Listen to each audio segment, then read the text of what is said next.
Charter cities are defined as a regional area or city that is regulated by its own charter document rather than abiding by state or national laws.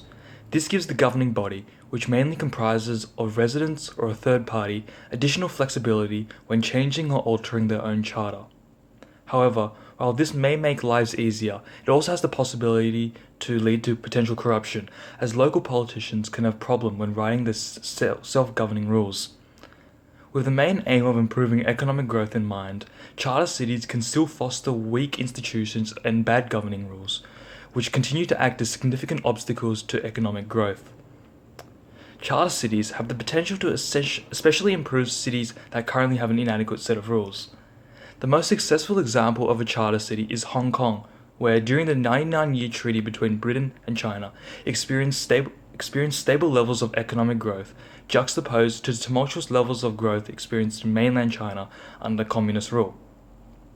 Hence, Hong Kong became a place where ambitious mainlanders could come and work, and foreigners could find a secure location to invest. The creation of Hong Kong even allowed the Chinese government to see the advantages of charter cities, as private property, foreign investment, and economic integration were the best ways to improve economic growth. Evidently, this let millions of people around the world fully utilize their talents, which would have otherwise gone to waste. The creation of charter cities can stimulate and speed up economic growth in the developing world. A common belief is that societies will pick up and adopt generally good set of rules, which in turn will stimulate and promote economic growth. However, in the case of most third world countries, changing from a set of bad rules to better rules has proven difficult for most nations. Through the establishment of charter cities, power can be given to individual cities to which their rules can be tailored to their own specific needs, which will evidently speed up the improvement of their rules. Charter cities begin in an uninhabited land, which will quickly create a place with a better set of rules.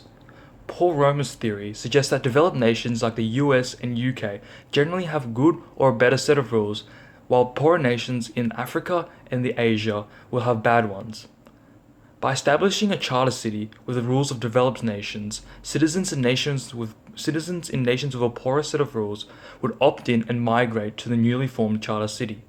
However, a charter city can only grow if there is a continual influx of migrants and that the foreign investment remains high, which is what Rome's theory heavily depends on. However, even if no one chooses to relocate or there is limited foreign investment, no one will be worse off than they were before. Hence, there is limited downside to charter cities.